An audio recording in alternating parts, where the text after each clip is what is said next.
No, you're live now, you're on now. Oh, did I say that? Yeah. Did someone hear me swear then? Oh, I hope they didn't record that. Because okay, everyone.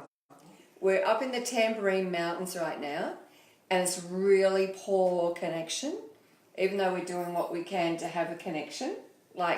So if we drop out or whatever, we'll start again straight away.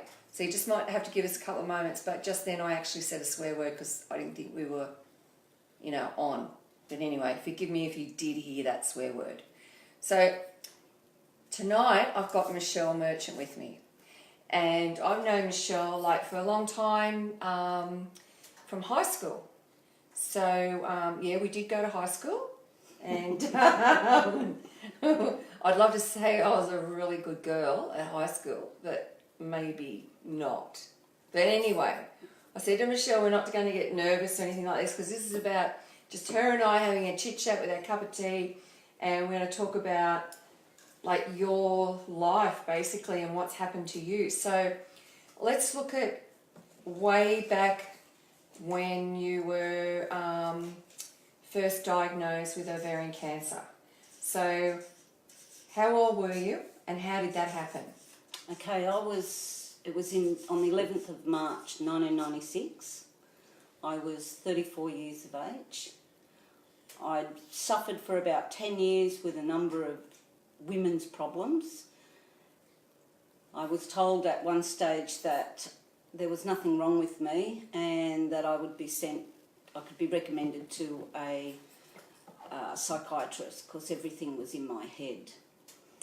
I eventually, in Queensland here, through a local GP, he'd spotted some symptoms that because his wife had been diagnosed with ovarian cancer and he's a doctor and he'd found it, there was something in my bloods that showed up and tweaked him to think that there was a bigger problem there.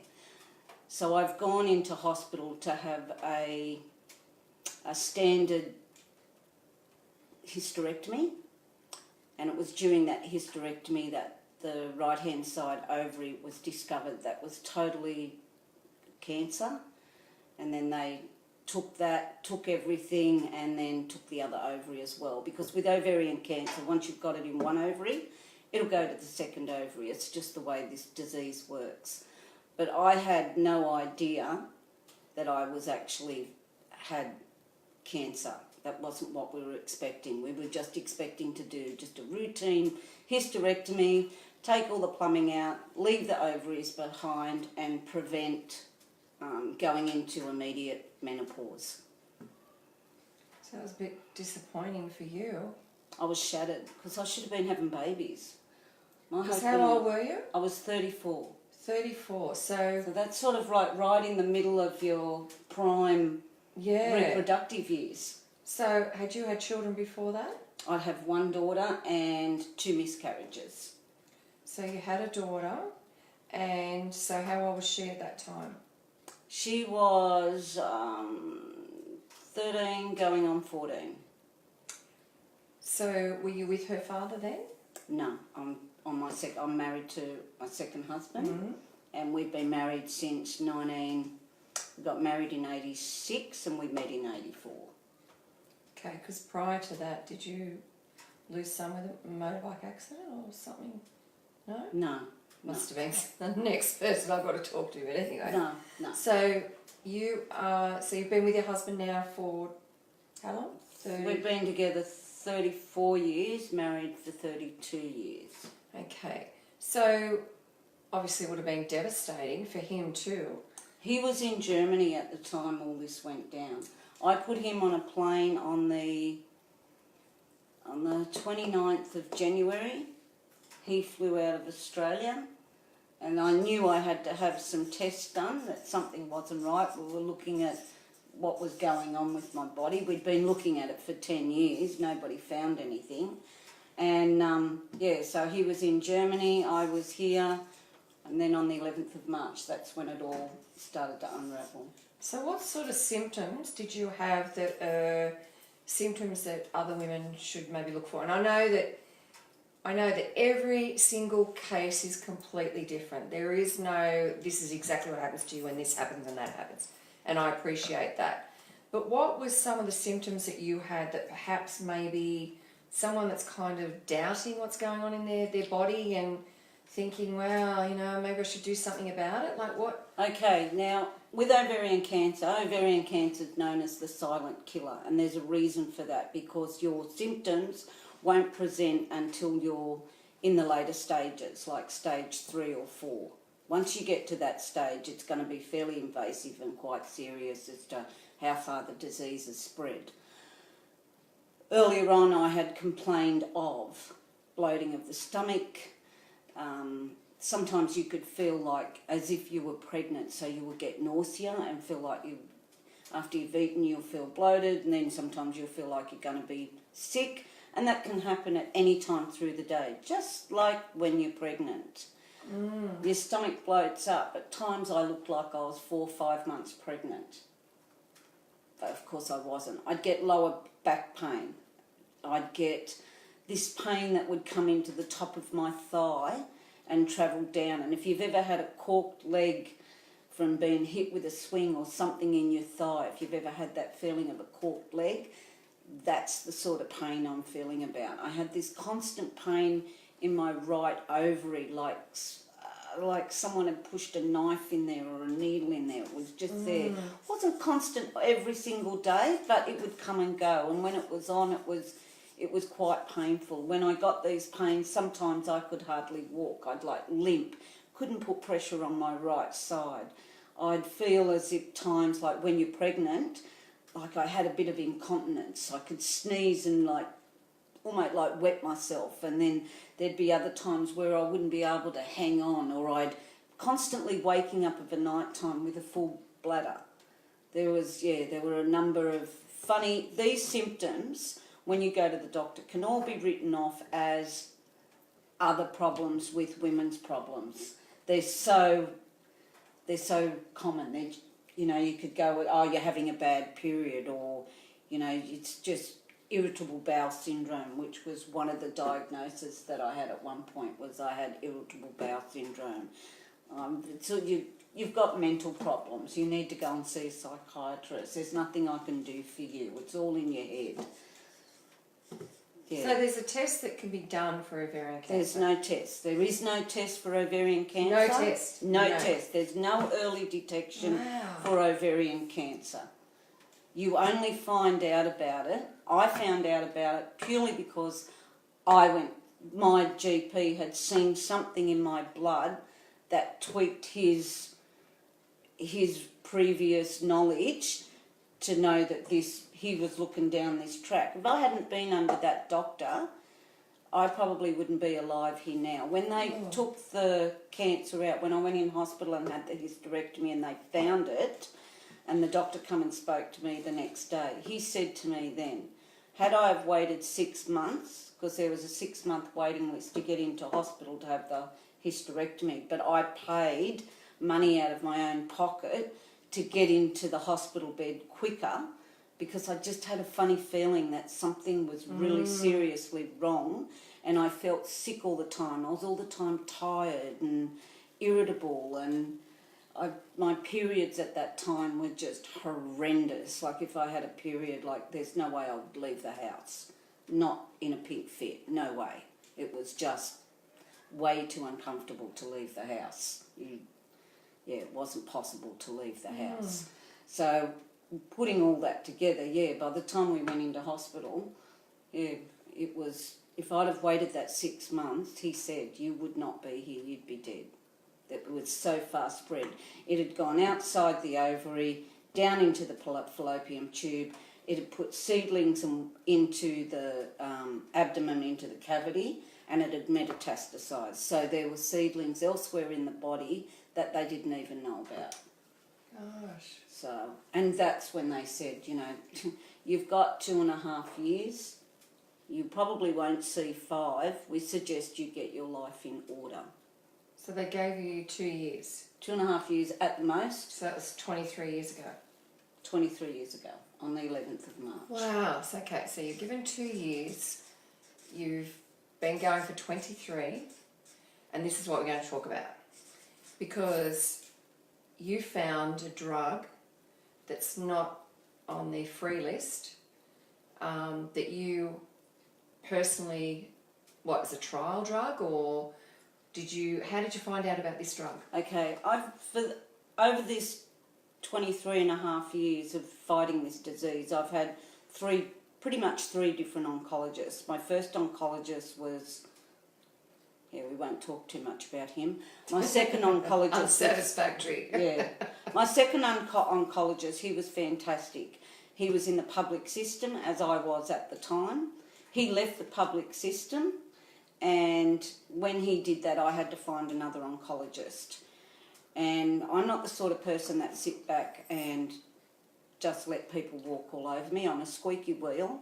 If I don't like the treatment I'm getting, if I don't like the way they're doing stuff, I speak up and I'll make a noise about it and ask a lot of questions and push a lot of buttons, and in some cases that makes people in the medical area quite uncomfortable.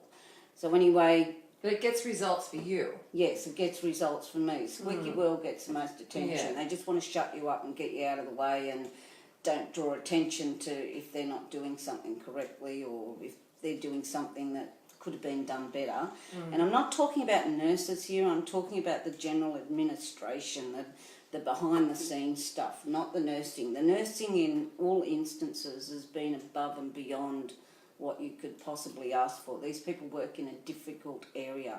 They're working with people that are dying. So, let's not muck around. Cancer is, in a lot of cases, you'll die from cancer. Like they talk about people surviving and living, but in the big picture of things, the amount of people that actually live, survive and get a what they call a remission is really a very small percentage to the amount of people that will die from this disease. More needs to be done.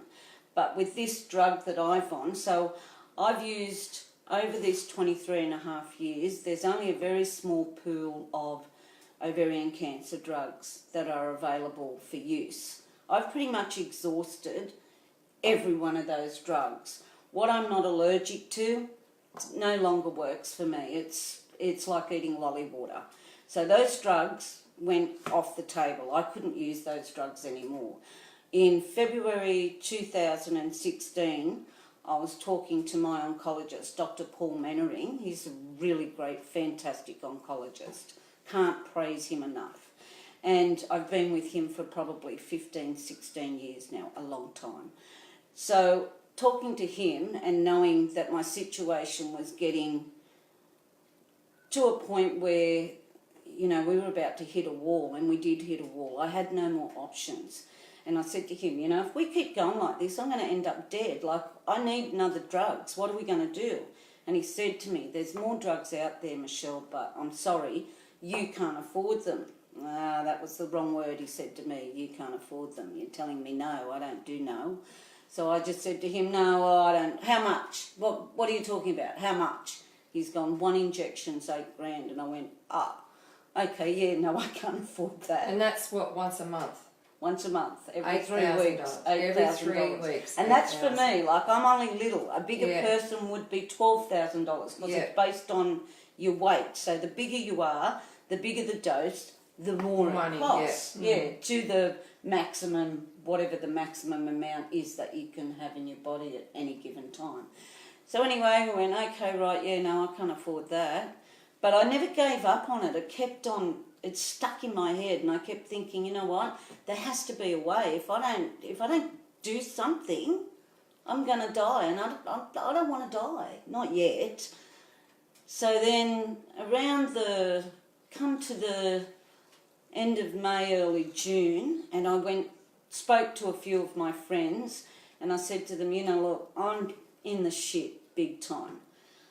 I need to get my hands on a lot of money fairly quickly. And they went, why, what's wrong? And I said, well, the ovarian cancer is pretty much out of control. It's just doing its own thing now. The drugs aren't working anymore. There are these drugs there, but I can't afford them. So what can we do? I think we need to get a GoFundMe site. And then with that, now this was big for me because there's a couple of things here that I was dealing with. Number one, I'm asking for help. I don't ask for help. I never have. I'm an independent person and I stand my ground and I make things happen myself. But this was too big. This was beyond anything that I could think of, like $100,000. I just don't have that sort of money or access to it.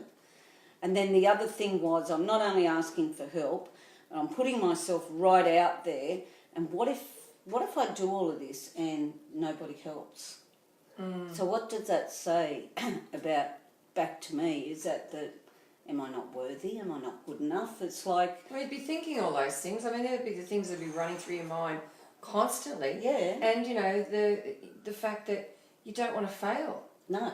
You want it to be No, a success. and I'm not you the girl that need it does to failure. be. Yeah, well, see, that's even better because that's what makes you strive for it, you know, and get the end result. Yeah. So Yeah, then we so sort of pushed on, and then next minute, my old boss, who was part of Widespan Sheds, who now has his own business, now buildings, Trevor Walker, he jumped on board and said, because he goes, no, Shelley, that's not happening to you. We're going to fight this disease. We're going to get this money. And so he had connections with the Bow Desert Charter of the Queensland Cancer Council, and he knew a lady on there, and then she knew the lady from Chicks Conquering Cancer, Kathleen Smith, and then next minute we had this meeting, we all formed this meeting, and then everything just snowballed. Wow. It was incredible. What's the name of the drug? The drug's name is Keytruda. So how do you spell that? Keytruda. It's immunotherapy. Yeah. The way it works, and this is, in layman's terms, this is the easiest way I can explain it to you. Because if I tried to do the medical technical, it's really... It won't work with me anyway. The medical technical is just too many big words, and Yeah. most people don't understand it. So if you could imagine, okay, your immune system, when you have cancer, is no longer working the way it should. So what happens with a cancer cell is purely a generic word. Cancer is just a generic word to describe a cell that grows unchecked. So all cells that grow in the body grow and die in a 28-day cycle. A cancer cell grows and then it multiplies and multiplies and multiplies and multiplies. It takes over the body and it doesn't die. And the immune system doesn't recognise it because the cancer cell's quite clever and it disguises itself. It's like, I call it stealth mode. It goes into stealth mode. And so when your immune system comes up to it, it goes, oh, okay, yeah, you're friendly. And the cancer cell's saying, yeah, I'm friendly. Meanwhile, it's like building the enemy, like a war enemy. I imagine it as like a war of people inside you, only they're little tiny cells. I have a great imagination.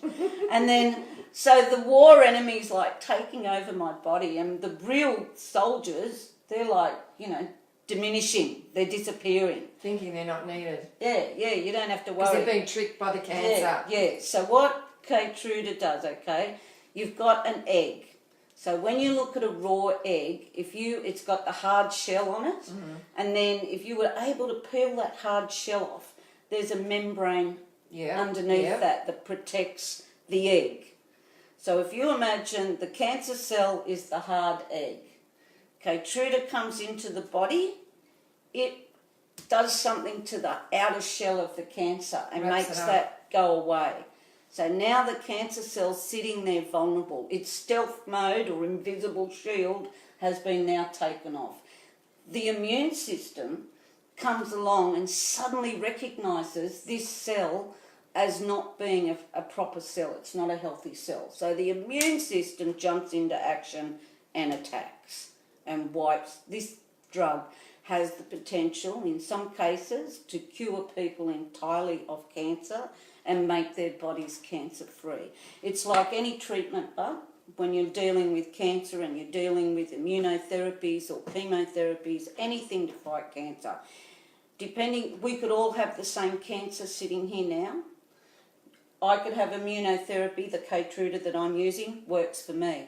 We could give it to you, it doesn't work for you at all. So that's just how it is. It's like, it's a hit and miss, but any type of cancer it's an option. treatment. It's an option. And it's worked for you. And it's worked for me. For this very long time. Yes. But the thing is, the fact that it's $8,000 a dose every month, and something that I was saying to you, and I know they've discounted it because you've been on it for so many years, for you right now, but it's something that works for you. So you have to find the money to keep purchasing it. So one thing that you did was the fundraiser that you were talking about. Your boss. Oh yeah, the company, the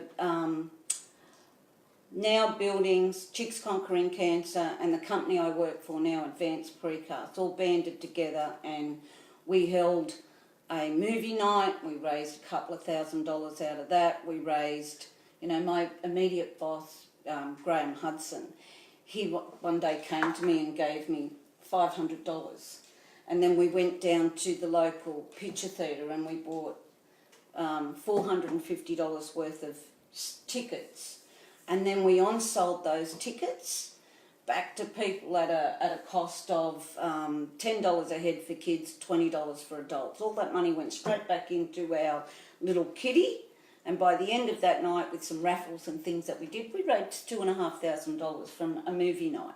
Then we did the ball. At the ball, my big boss of the company of Advanced Precast, Renard Gilson, he wrote me a cheque for $10,000. Wow. Gave me a cheque. I know it was humbling. I just was, and if I say too much about it, I'll get really emotional and start crying now. Even now, I'm extremely humbled by the generosity that people showed. I was thinking that I wouldn't even be able to raise $1. But how much did you raise? Like, come on now, everyone. $100,000. $100,000. Like, $100,000. How amazing is that? And like, with that $100,000, like, that's given you. So how much now have you got before? I've had 12 months of treatment at subsidised at $4,000 a treatment because the drug company paid half of the $8,000. So they've come on board, the drug company, and they've said to Michelle, look, if you continue this, we'll come on and we'll pay half. And that was through my doctor had organised all that, wrote letters and so it's a drug company? Merck. Merck is the name of the drug company. Drug Company. Thank you. Like, just thank you.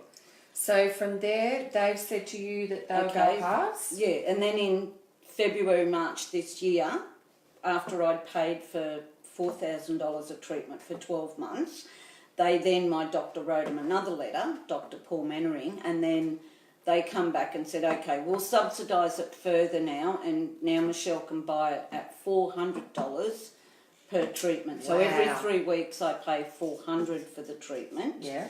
And that's for 2 years. But at the end of 2 years, I either have to find the money again to pay the $8,000 a treatment, or I'm hoping by then we'll have it on PBS and I won't have to worry about that. It'll take another pressure off me and I can focus more on staying healthy, beating the cancer and staying alive.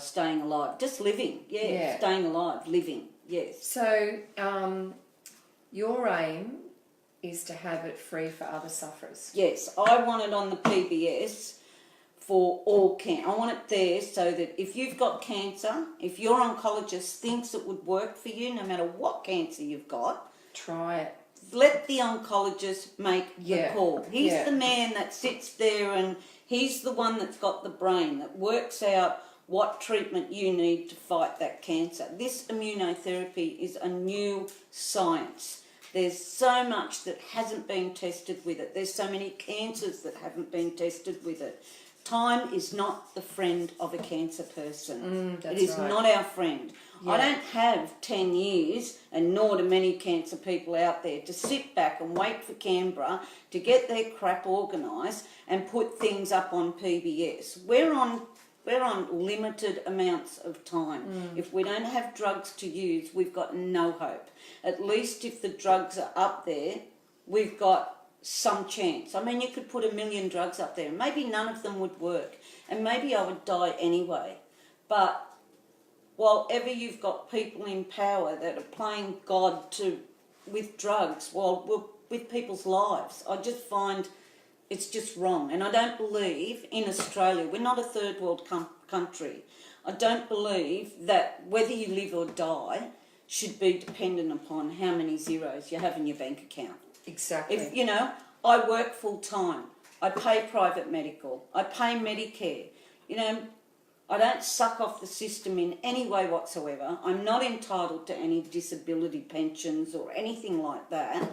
You know, we get nothing. We work for everything we've got. We pay for my medicine, and with the help of all these wonderful people out there that donated all that money, you know, but for the grace of God, there go I. It's only because of these people that donated that money that I'm still here. You know, and that the company that I work for altogether donated $35,000 Wow. to my What's that company? advanced precast. Like they donated Advanced that. Precast in Queensland. Yeah, In we're what over. suburb? Well, we're in Yatala, but they're Yeah. also in Sydney, Newcastle. Newcastle. Yeah, at Carrington. Okay, yeah, Carrington. They've got another one in Canberra, and we're also down in Melbourne. Okay, so what we're going to do is we're going to say the name again. What's the name of the company? Advanced Precast. Advanced Precast. If you want a high-rise building, get them to build it. Well, if you want a high-rise building, get them to build it. Yeah. But, you know, like, if you've got to do anything, like, anything out there that you would need their services. Now, Michelle's just said to you what towns they're in and all that sort of thing. You know, go and use their services, or at least make inquiries and say, you know, it's because you've seen Michelle on the couch with Kelly that you're there. You know, like, you love the fact that company put together, $35,000 to help her. Like, wow. And So- now buildings, like they would have donated something like 10 grand. They're Wow. only a little company, Yeah. and they make sheds. They do Right. sheds for farmers. They're And pretty where are they damn at? good. They're down, well, their head office is in Melbourne. Yeah. And they're also down at the back here out at Canungra. Conundrum. Offices. And they're now sheds. Now buildings. sorry. Now buildings, like Now NOW. Yeah. Now buildings. Remember, if you need to share or anything like that, go and see them. So we are going to go a little bit over on here because, you know, I'm chatting and whatever. But so Michelle, you did Michelle Merchant, the teal takes over. Now, as you know, teal, have we got that? Teal is the colour, the ribbon colour for ovarian cancer. And so with everything that you raise $100,000. And I might add, that's held in trust with Chicks Conquering Cancer. My hands do not touch this money in any way whatsoever. It's all very transparent. And the reason I did that was because I want people to be 100% knowing that every cent that I've raised is 100% for The treatment. cancer treatment. It's not for going and getting hair done or having holidays or doing your nails or going and buying a new dress. This money was raised only for one reason, and that's to pay for cancer treatment. So we've got the cancer treatment now at a discount. So that's, you've got all next year Yes. to go. So from the end of next year, Early the following year, I'll be, unless this gets on PBS, I'm screwed. yeah, so there's Literally. no money left. You've got to come up with, is it $4,000 an injection? Every 3 weeks. And I mean, you can only work so hard, and especially when you're not well. You know, I that's- suggested to my doctor at one stage I work the street. He's gone, don't tell me. $4,000 every 3 weeks. No, I you'd can't be even- doing a lot of working on the street. Yeah, I don't think you get that much I money. don't. I don't think I'm a pretty woman by any means. I think I would have passed away by now. But, yeah, so I mean, it's a big thing. Ovarian cancer is massive. And like, Michelle's money's going to be running out. So what I'm saying is, one, if you feel the need, like you want to give a little bit to Michelle and help her, because Michelle's plight is about having this same drug on the PBS so that it's offered free to other cancer sufferers. So how many people have you got on your petition so far? At the moment, just it's starting to roll. We're just under 3,000 so far. So 3,000 I need people. 100,000. 100,000. All right, so I'm we're a long way away. Hey, listen, that's what you said about Yeah. $100,000. I know, 100,000 was You the started same off thing. with $2,000 after the movie. Yeah. And then next minute you had $100,000. Yes. Yeah. So I you also had started a off- random stranger come here one day, ring me on the Saturday, said to me, I want to help you. I've been using this drug. They were using it for another reason. She didn't go into why she was using it. She came here, pulled up, came to the door, had a bit of a chat to me. Next minute, just gave me a cheque for $10,000. Like, I didn't know this person from Jackie at all. I mean, of course, I just cried. Like, I cried about a lot of things, but yeah, I was just so humbled. And that was because I wrote something in the local paper about ovarian cancer and fighting ovarian cancer, and this lady wanted to help me, and her and her husband gave me this cheque for $10,000, just random. Wow, that's amazing. Yeah, people can just be so beautiful, can't they? The generosity, and then you wonder what's behind that story and why. Yeah, and it just was come extremely humbling. And, you know, like, she gave me $10,000, and obviously she must have been able to afford that, because you don't give more than what you can afford. Yeah, true. But, you know, that donation is just as important as the person that donated $1 or 10 cents or 5 cents, you know, because it's, you know, it's not really about the amount of money, it's about the action. Yes. And the love that's behind what people do. Well, we want to hope that you've got at least another 23 years in you. I hope so too. So I've got a bit more terrorising to do yet with my grandchildren and daughter. And well, we want everybody to sign the petition. That's what we want. Yeah. So what I'm going to do is tonight, like after the show, I'll put up a link with On the Couch with Kelly. So there'll be a link there where you can go and actually sign the petition. And I'll also share a post with you today that Michelle wrote. I read it this afternoon and I was so touched by it. And I just want to share it with you guys too, because it's from Michelle's heart. It's about what she's up to right now, whereabouts everything is at right now. And it's just a really heartfelt message that I want you to read. So let's hope that, one, you want to sign that petition and help out. Two, that maybe you want to help with the costing of this therapy. And three, that you want to fight to have this on PBS for others to enjoy, you know, a longer life or a more stable life for cancer sufferers. So, you know, we've got a couple of options there, and I know you're all beautiful people and everyone always wants to help, and this is a way that you can help. So let's hope that someone does. And what I'll do is I'll just put up, I've got the booklet here, so I've also got a little bit of a spiel there that Michelle's written, so I'll post that up too. I'll take a photo of that and post that up tonight so you can have a little bit of a read after. So Michelle, far out, what a journey. If they want to read more in depth about the beginning of my journey, on that GoFundMe, that tells like how it started. Right, okay, so they'll get all the info. All right. And if they ever want to ask me any questions, my Facebook is a public Facebook. Yeah. I like to be transparent because I'm doing so much stuff in and asking people in the public to help, so I don't want to be hiding anything, feel that I'm hiding something. So what's your Facebook page if it's public? Public? It's Michelle Merchant. In brackets, Towns. Yeah, because I know her as Towns. Yeah, Towns. So Michelle as in Michelle and Merchant as in Merchant. So, yeah, we'll put all that info. So, we've got to the stage now where I usually ask my participants now to say a few words. So, a little message of hope, I would think, from you to perhaps someone out there right now that maybe has gone through a similar thing, or they're going through something, or, you know, maybe they think they need to see a doctor. You know, so what message would you give that person? If you look down the camera right now and you're talking to some of my viewers at home, and it's all about, you know, giving them a message of hope, what would you say to them? First of all, don't stop knocking on doors. Keep knocking until someone hears your story. Don't listen to a doctor telling you that there's nothing wrong with you. If your gut instinct says that there's something wrong, there's usually something wrong. We know our bodies. Second of all is, no matter what you've told, no matter how horrible the story is that they're putting towards you of, you know, your life's going to be over, hear it, don't take it on board. There's a couple of things that can never be taken away from you, which I've learned. Number one is your hope.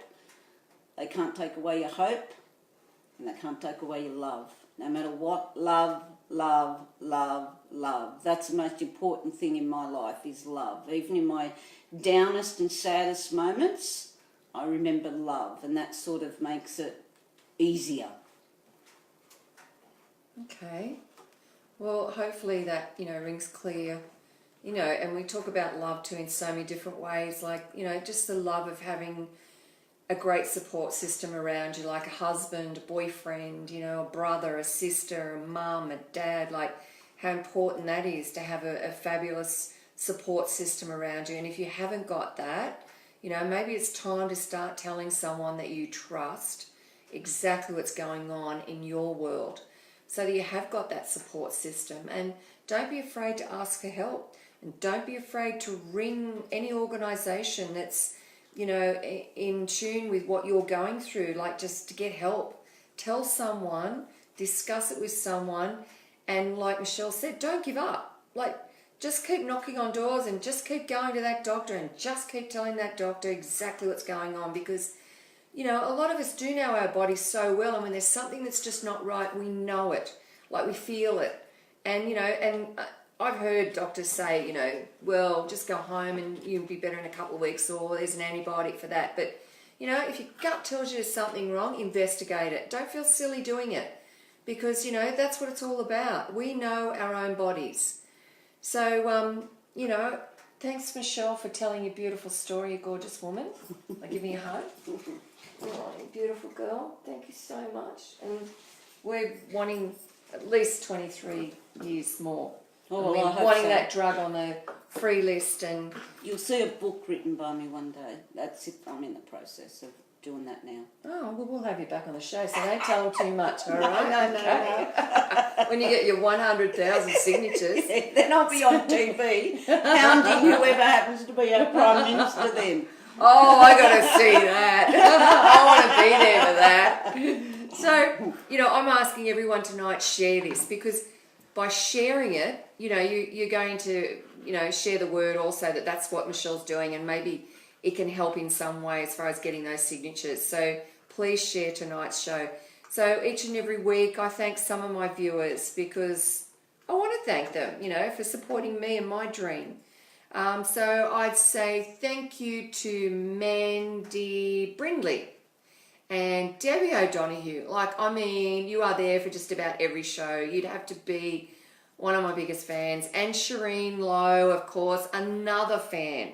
So, and Cherie Jones. Thank you, Cherie Jones. I haven't seen your name come up, so nice to know that you're viewing. Colin Parnell. Thank you, Colin Parnell. Now, all I can say is thank you, Colin Parnell.